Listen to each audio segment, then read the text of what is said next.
Astaghfirullah. Assalamualaikum warahmatullahi wabarakatuh. Alhamdulillah wassalatu wassalamu ala Rasulillah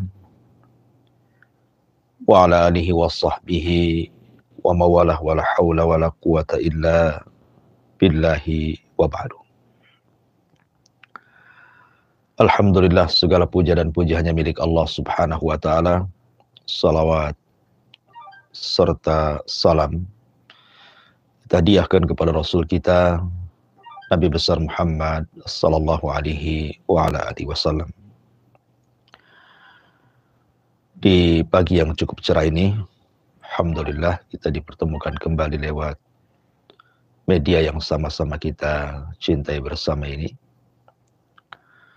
Dan pembahasan di pagi hari ini kita akan sedikit menjelaskan tentang tafsir singkat daripada ayat kursi. Ma'asyiral muslimin wal muslimat rahimani wa rahimakumullah.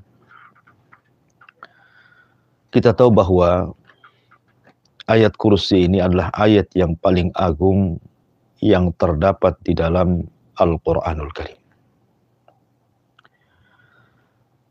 Dan itu ditunjukkan dalam sebuah hadis ketika Nabi Shallallahu Alaihi Wasallam bersabda kepada sahabat Ubay ibn Ka'ab radhiyallahu an.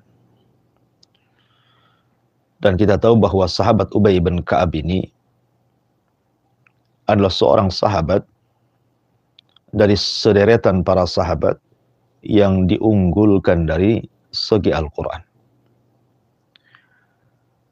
Bahkan Umar bin Khattab radhiyallahu anhu mempercayakan dia untuk menjadi imam tarawih di zamannya. Dan Nabi Shallallahu Alaihi Wasallam pernah menghabarkan kepada Ubay bin Ka'ab bahwa namanya disebut-sebut Allah Subhanahu Wa Taala.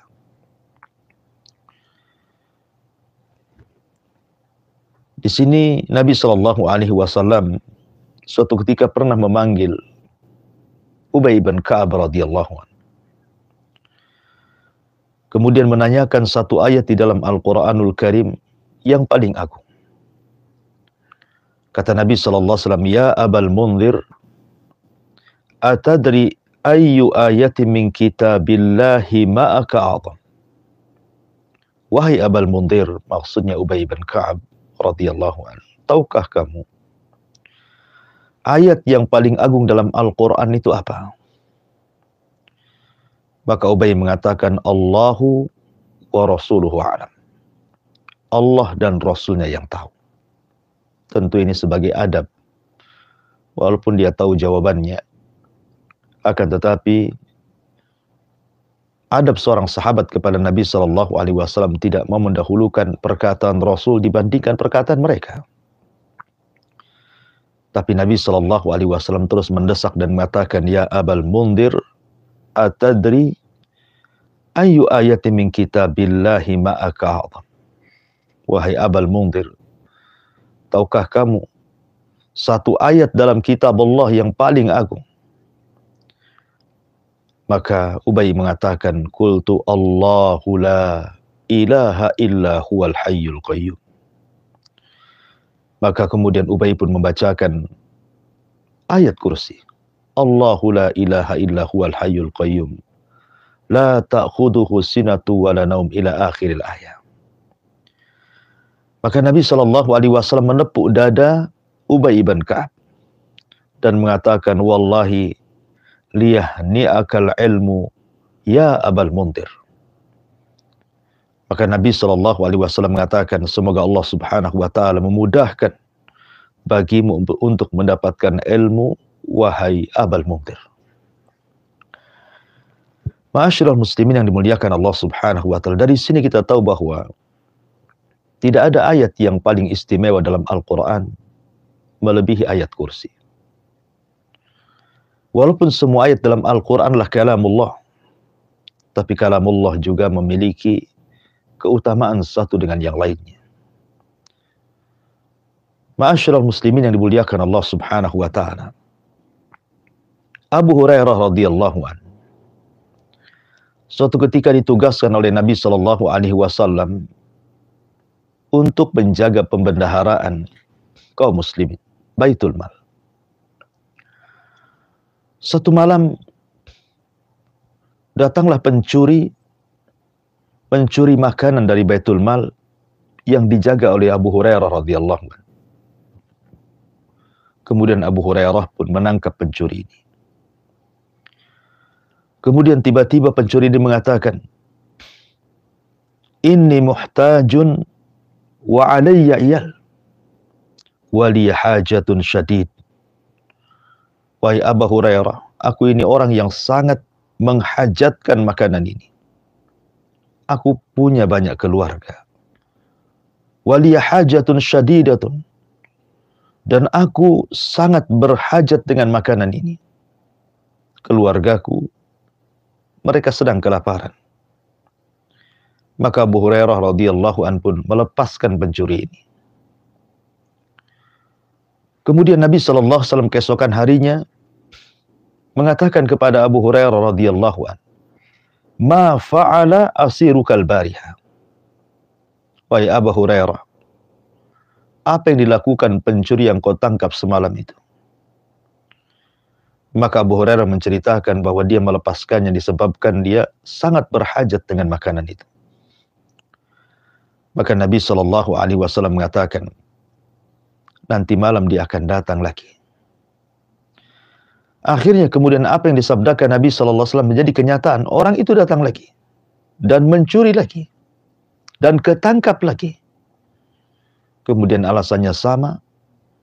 Dia adalah orang yang sangat berhajat dengan makanan itu, dia dan keluarganya, serta anak-anaknya. Maka Abu Hurairah pun kemudian kasihan dan melepaskan kembali. Sampai ketiga kalinya. Kata Abu Hurairah, tidak mungkin saya lepas dirimu, karena engkau sudah ketiga kali mengambil makanan ini. Saya akan laporkan dirimu kepada Nabi Sallallahu Alaihi Wasallam. Tiba-tiba orang ini mengatakan, "Ya Abu Hurairah, maukah kamu aku ajarkan beberapa kalimat? Tetapi syaratnya setelah itu lepaskan aku."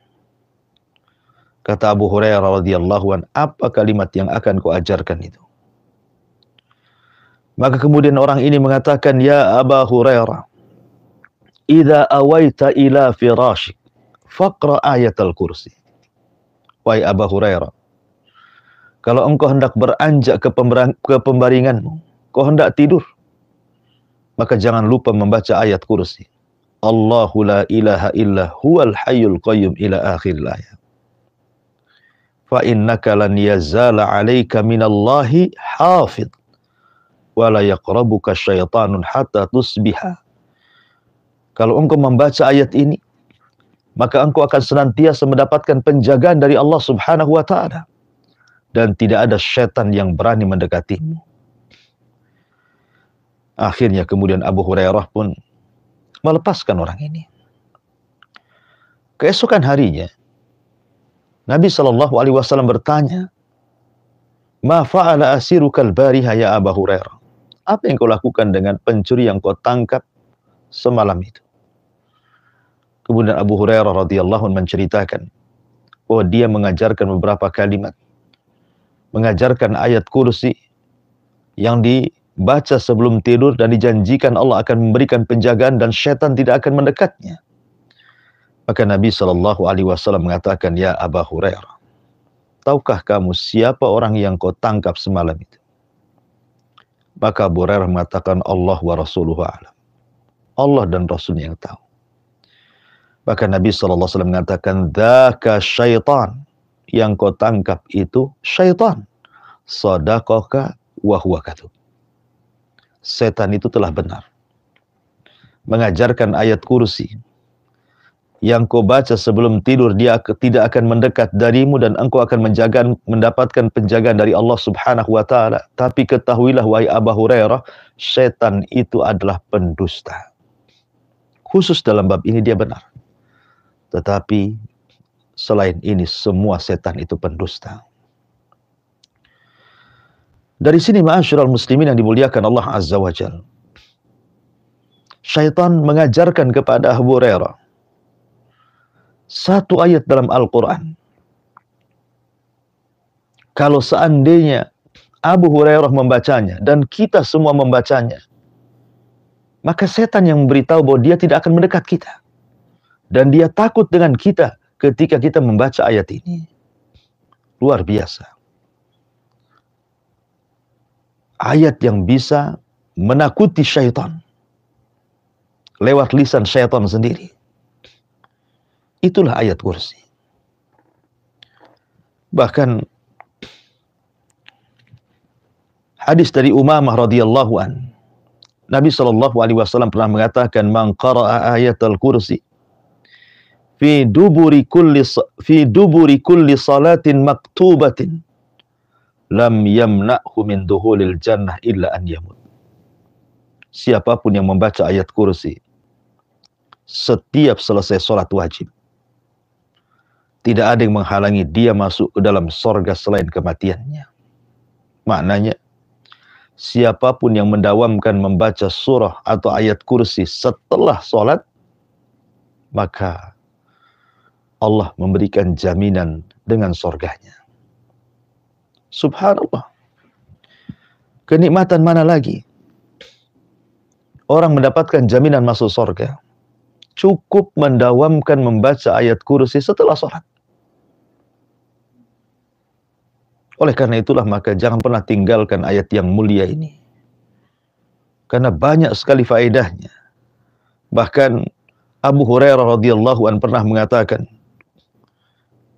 siapapun yang membaca surah Al-Baqarah, kata Nabi SAW, di rumahnya maka syaitan akan lari. Dalam riwayat, siapa yang membaca ayat kursi di rumahnya maka syaitan akan lari. Dari sini menunjukkan bahwa mengusir setan dalam Islam itu sangat mudah sekali.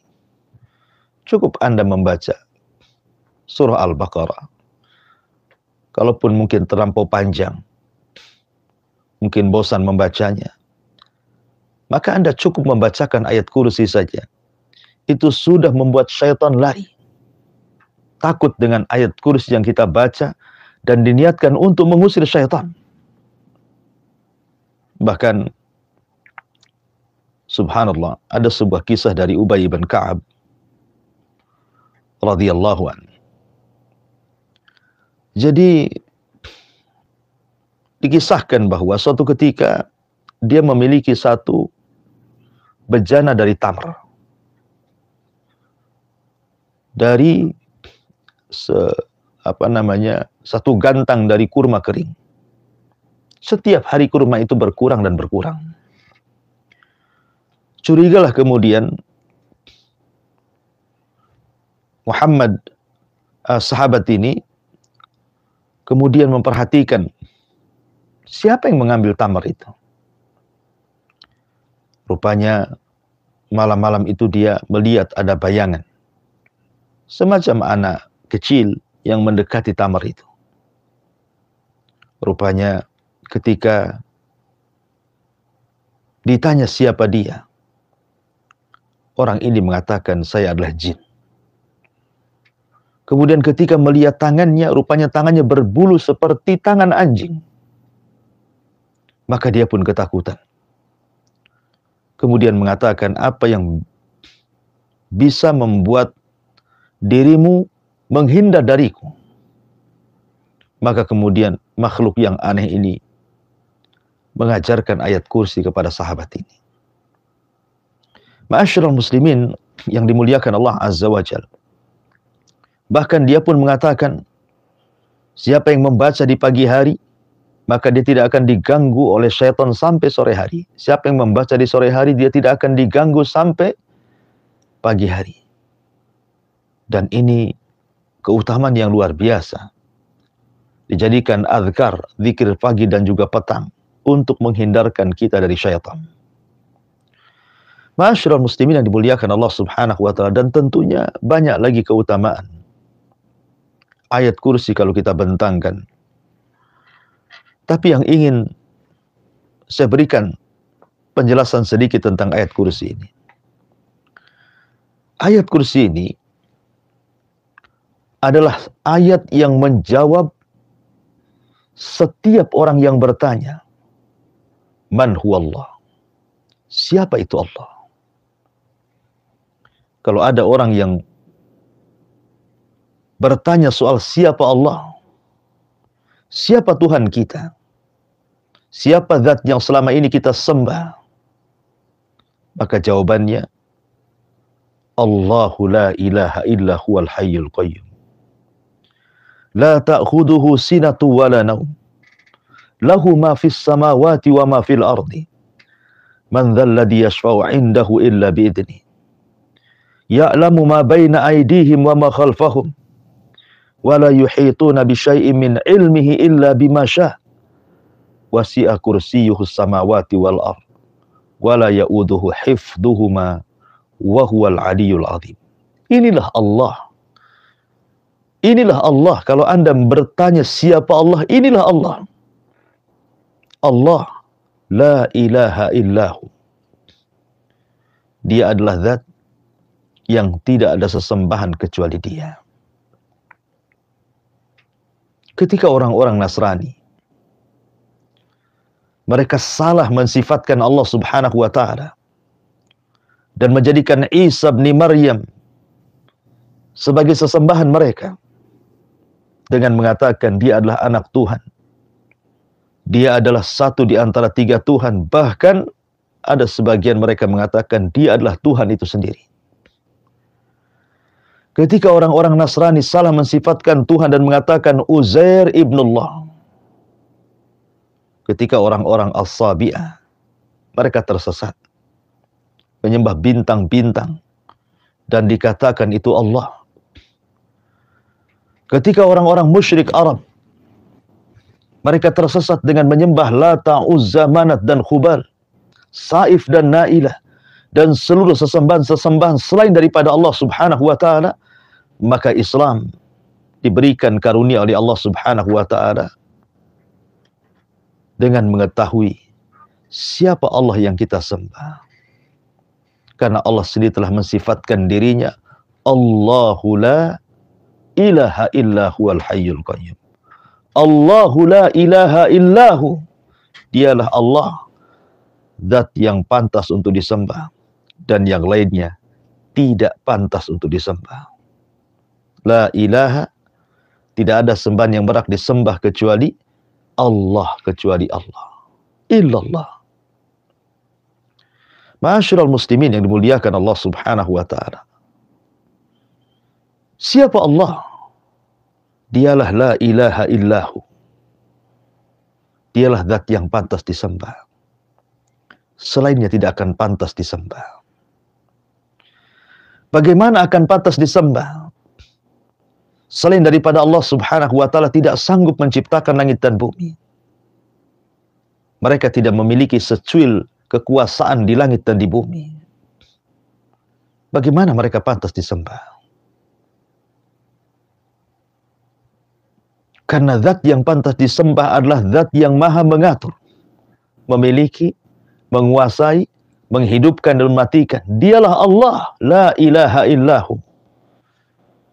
Zat yang tidak berhak disembah kecuali Dia semata, Allah Subhanahu wa Ta'ala. Itulah kalimat tauhid, la ilaha illallah. Maka dalam ayat kursi ini Allah Subhanahu wa Ta'ala sampai membagi dua bagian. 5 kalimat bicara soal peniadaan terhadap sifat-sifat yang kurang bagi Allah Subhanahu wa Ta'ala. Sifat-sifat yang mencacati Allah Subhanahu wa Ta'ala ditiadakan. Dan 5 kalimat dalam ayat kursi menetapkan tentang kesempurnaan Allah Subhanahu wa Ta'ala. Itulah la ilaha illallah.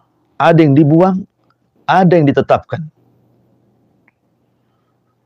La ilaha itu artinya membuang, illallah itu artinya menetapkan. Maka ayat kursi itulah sebagai jawaban daripada la ilaha illallah. Kalau Anda ditanya siapa Allah, maka jawablah dengan ayat kursi. Ma'asyiral muslimin yang dimuliakan Allah Subhanahu wa Ta'ala. Allahu la ilaha illahu Al-Hayyu Al-Qayyum. Zat yang maha hidup sempurna. Tidak didahului dengan ketidakadaan. Dan tidak pula diakhiri dengan kehancuran. Makhluk selain Allah subhanahu wa ta'ala didahului dengan ketidakadaan. Kemudian Allah ciptakan menjadi ada.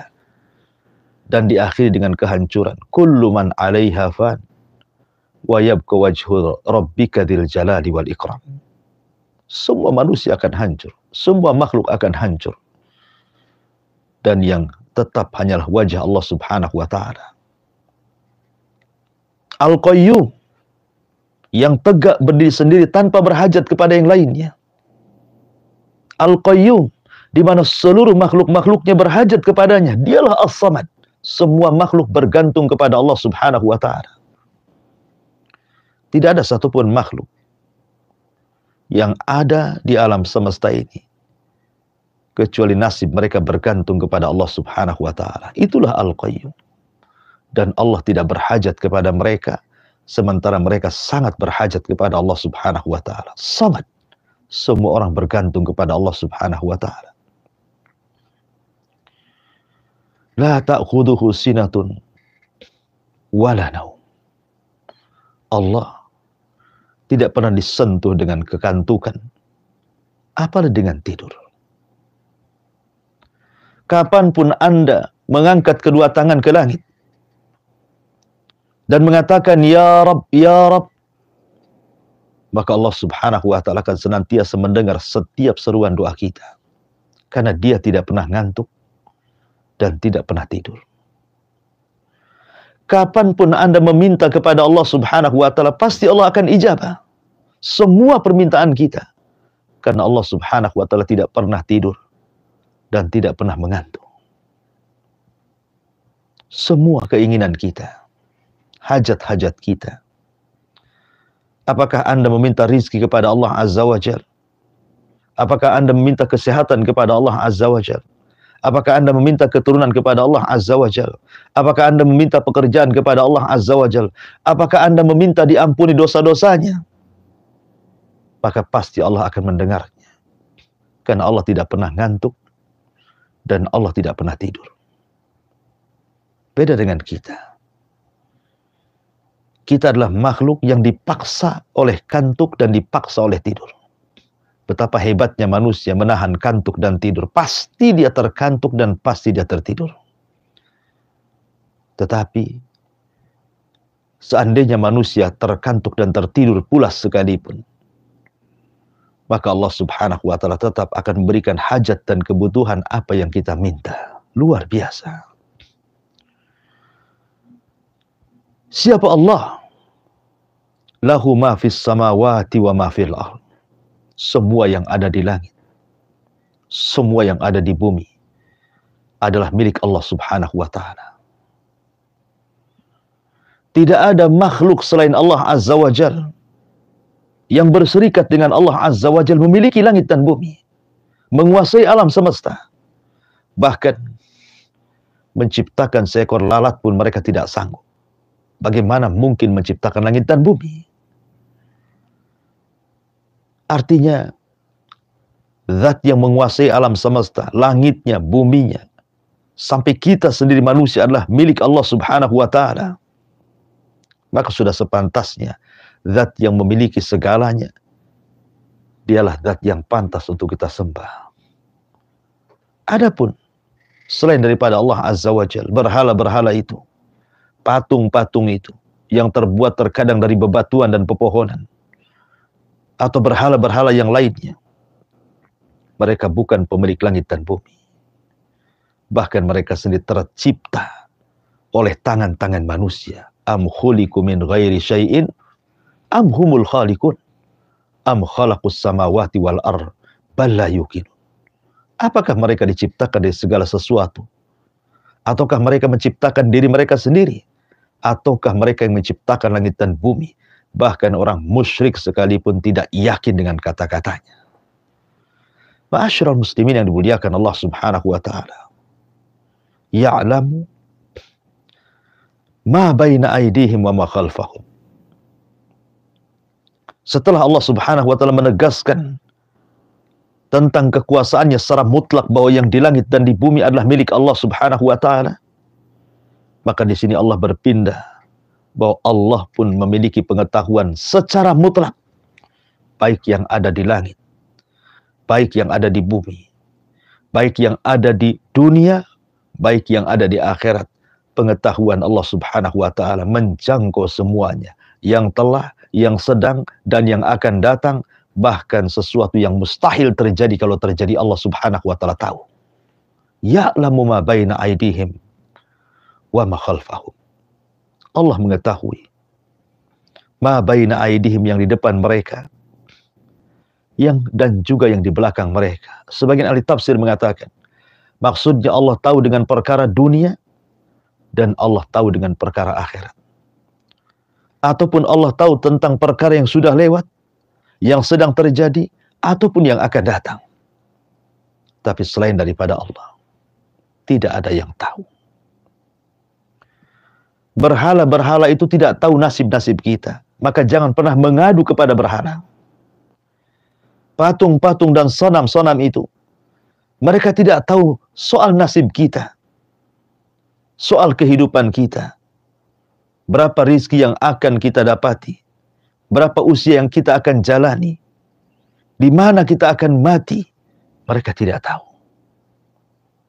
Maka zat yang tidak tahu tidak pantas untuk disembah. Tapi zat yang maha tahu segala-segalanya, bahkan Allah tahu tentang hajat dan kebutuhan kita. Allah tahu apa yang dihajatkan dalam hati kita. Allah tahu, semua Allah tahu. Sehingga dialah pantas untuk disembah. Ma'asyiral muslimin yang dimuliakan Allah Azza wa Jalla. Kalau Allah mengatakan wala yuhituna bi syai'in min ilmihi illa bima syaa. Dan tidak ada makhluk yang bisa meliputi ilmu Allah. Tidak ada makhluk yang bisa meliputi ilmu Allah. Berapalah pengetahuan kita. Khidir alaihi salam pernah bicara dengan Nabi Musa alaihi salatu wassalam saat naik perahu.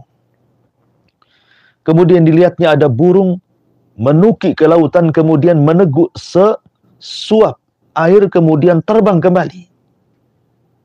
Kemudian Khidir mengatakan kepada Musa, ya Musa, tahukah engkau ilmuku dan ilmumu hanya seteguk air yang diminum oleh burung itu.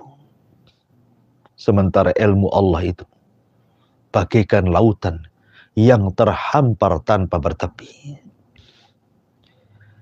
Dari yang seteguh itulah ada yang jadi profesor, ada yang jadi dokter, ada yang jadi insinyur, ada yang jadi pemikir, ada yang jadi penemu, dan begitu seterusnya.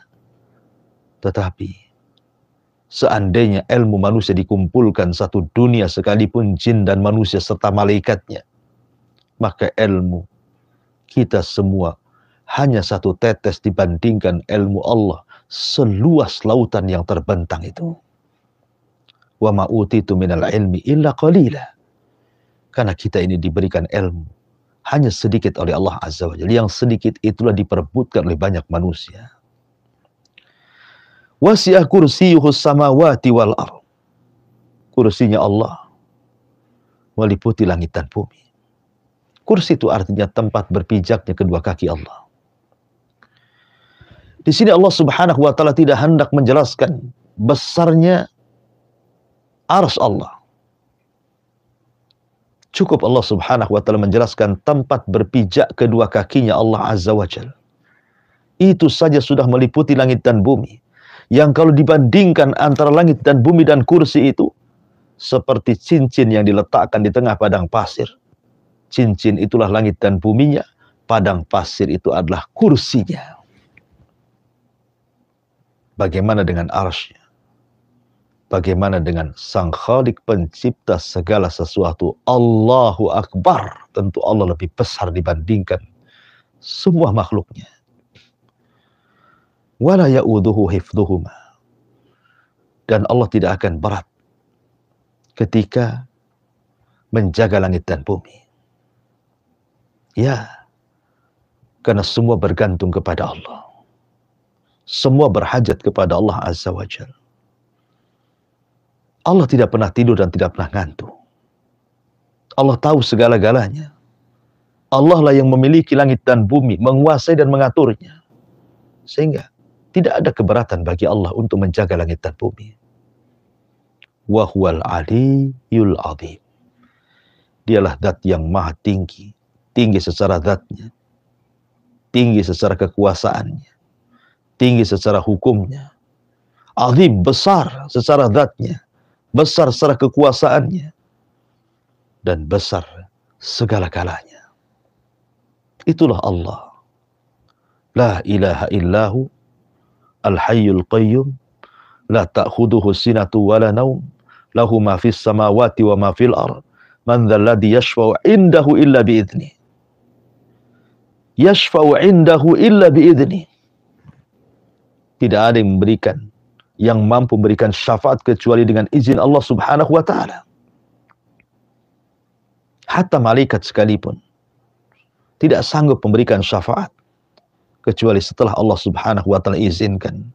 Ya'lamu ma baina aydihim wa ma khalfahum wa la yuhituna bi syai'in min ilmihi illa bima syaa' wasi'a kursiyyuhu samawati wal ard wa la ya'udzuhu hifdzuhuma wa huwal aliyyul azim. Wallahu a'lam bishawab. Inilah di antara tafsir singkat dari ayat kursi, mudah-mudahan ada manfaatnya. Saya kembalikan kepada moderator. Falyatafaddal mashkura.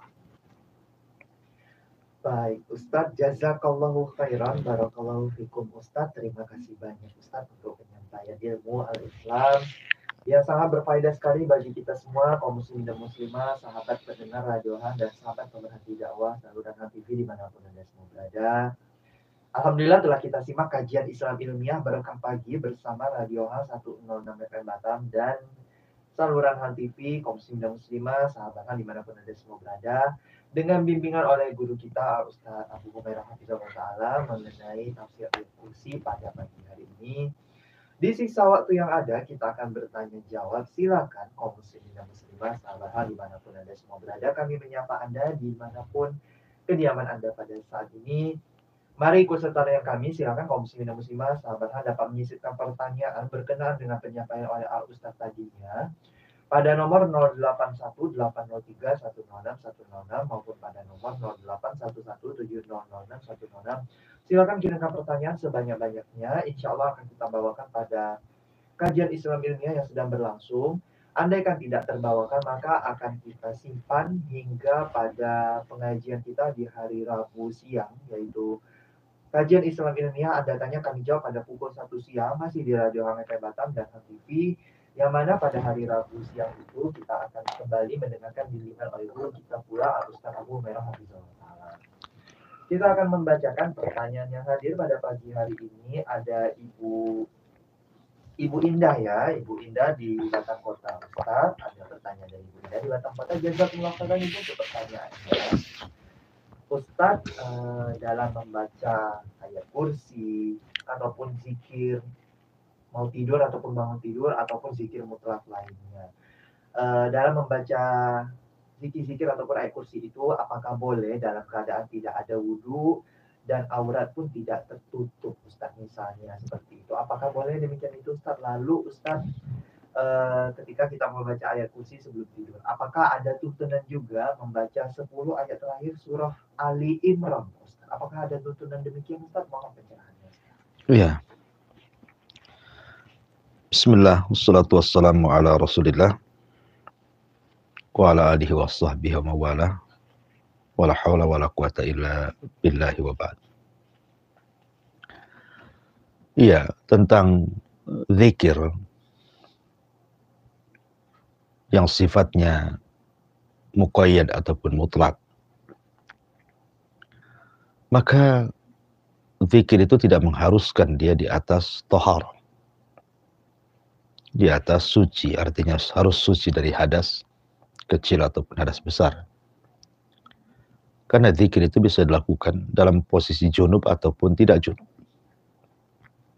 Dalam posisi mungkin seseorang mau tidur, membuka auratnya, ataupun tidak membuka auratnya.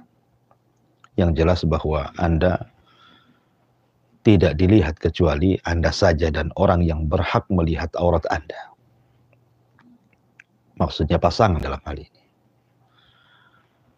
Tapi tentu juga kalau bicara tentang etika dan adab, tentu dalam posisi terbaik itu lebih baik.